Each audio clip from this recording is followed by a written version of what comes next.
வணக்கம் நண்பர்களே. இன்னைக்கு நம்ம மூவி வித் வரன்ல என்ன படம் பார்க்க போறோம் அப்படின்னு பார்த்தீங்கன்னா, the ministry of அன்ஜென்டில்மென்லி warfare.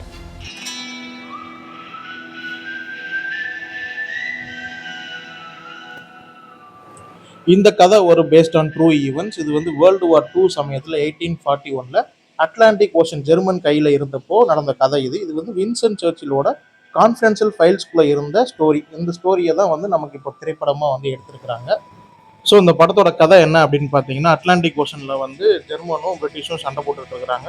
So இந்த சண்டையை வந்து எப்படியாவது பிரிட்டிஷ் வந்து நிப்பாட்டணும், வேர்ல்டு வார் டூவில் வந்து எப்படியாவது நம்ம முன்னேறி போகணும், ஜெர்மனை வந்து அடிச்சு நவுத்தணும் அப்படின்னு சொல்லிட்டு ஏதாவது ஒரு பிளான் பண்ணணும்னு சொல்லிட்டு ஒரு சீக்ரெட்டாக ஒரு பிளான் பண்ணுறாங்க. அந்த சீக்ரெட்டான பிளானோட பேர் தான் வந்து ஆப்ரேஷன் போஸ்ட் மாஸ்டர்.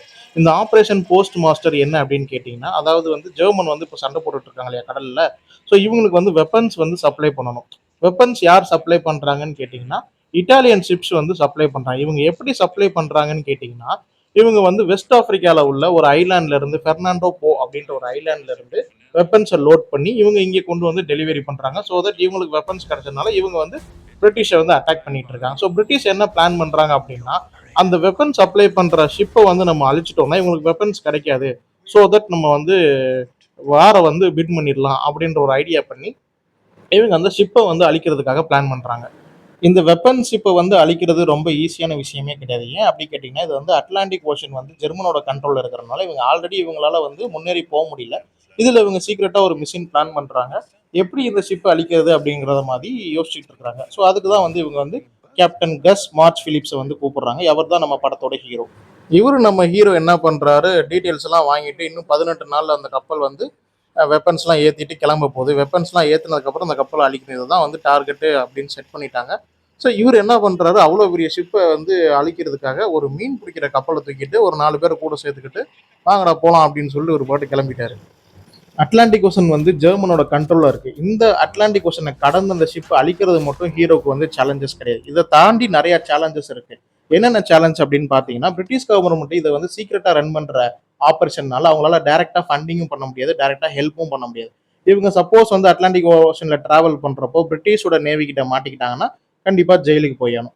சப்போஸ் இவங்க வந்து ஜெர்மன் கிட்ட மாட்டிக்கிட்டான்னு வச்சுக்குவேன், கன்ஃபார்ம் டெத்து தான். இங்கிட்டு பார்த்தா சீவில், அங்கிட்டு பார்த்தா செதறல்ன்ற மாதிரி இவங்க வந்து ஸ்லோவாக ட்ராவல் பண்ணி போயிட்டு இருக்காங்க. இதுக்கு நடுவில் இன்னொரு ஒரு விஷயம் என்னன்னா, இவங்களுக்கு வந்து இந்த டேட்டாவெல்லாம் சேகரித்து சொன்னாங்க இல்லையா, இந்த ஷிப்பு வந்து இந்த ஐலாண்டில் தான் இருக்குது, இந்த ஐலாண்டில் 18 நாளில் லோட் பண்ணி கிளம்பிடும், அதுக்குள்ளே நம்ம அழிக்கணும்னு சொல்லி ஒருத்தர் வந்து டேட்டாவை வந்து எடுத்து கொடுத்தார் இல்லையா, அவர் வந்து ரிட்டர்ன் வர வழியில் அவரை வந்து ஜெர்மன் ஆர்மி வந்து அரெஸ்ட் பண்ணிட்டாங்க. ஸோ போகிற வழியில் அவங்கள வேற இவரை காப்பாற்றணும்.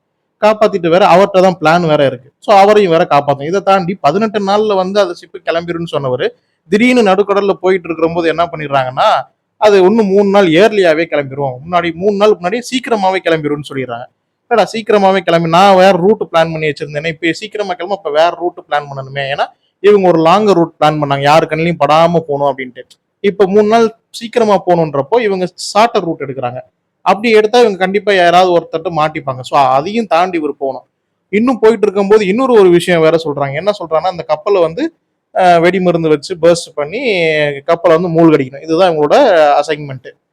இந்த அந்த வெப்பன் லோட் பண்ற ஷிப்பை வந்து நாங்கள் அப்கிரேட் பண்ணியாச்சு. ஸோ அதை வந்து நீங்க சிங்க் பண்ண முடியாது, வெடிச்செல்லாம் வந்து தகர்க்க முடியாது அப்படின்ற இன்னொரு ஒரு தகவல் வரனால இன்னொரு சிக்கல். இதை எப்படி வந்து சாத்தியமாக்க போறாங்க, இதை எப்படி, அதான் அதை வந்து பர்ஸ்ட் பண்ண முடியாதுன்னு சொல்லிட்டாங்களே, அப்ப ஹீரோ என்ன பண்ணுவாரு? ஸோ இதெல்லாம் தாண்டி அவர் என்னதான் பண்ண போறாரு? ஸோ இவ்வளோ சேலஞ்சஸ் எல்லாம் மீறி இந்த கப்பலை வந்து அழிச்சாரா, அப்புறம் வேர்ல்டு வார் டூல என்னதான் நடந்துச்சு அப்படின்றது தான் மீதி கதையை வந்து நீங்க படம் பார்த்து தான் தெரிஞ்சுக்கணும். ஸோ நான் இந்த படத்தை பார்த்தப்போ எனக்கு வந்து படம் ரொம்ப பிடிச்சிருந்துச்சு. முக்கியமாக அந்த படத்தோட மேக்கிங் அண்ட் மியூசிக். இந்த படத்தில் அங்கங்கே வந்து வர காமெடி, அப்புறம் வந்து இந்த படத்தில் வந்து ஆக்ஷன் காட்சிகள்லாம் வந்து பார்த்தீங்கன்னா சூப்பராகவே எடுத்துருக்காங்க. முக்கியமாக அந்த கிளைமேக்ஸில் வர சீன் வந்து ஸ்லோவாக பில்டப் பண்ணி அந்த கிளைமேக்ஸ் கொண்டு போவாங்க பார்த்தீங்கன்னா, அந்த ஸ்டோரி வந்து ஃபேண்டாஸ்டிக்காக இருந்துச்சுங்க. ஸோ சீரியஸாக அந்த படத்தை வந்து நீங்கள் பார்க்கணும். இந்த படத்துக்கு நான் தர ரேட்டிங் என்ன அப்படின்னு கேட்டிங்கன்னா 4/5. ஸோ கண்டிப்பாக அந்த படத்தை பாருங்கள். இதே மாதிரி அடுத்தடுத்து நல்ல சுவாரஸ்யமான டிஃப்ரெண்ட்டான கதையோட உங்களை வந்து பார்க்குறேன். டாடா பாய்.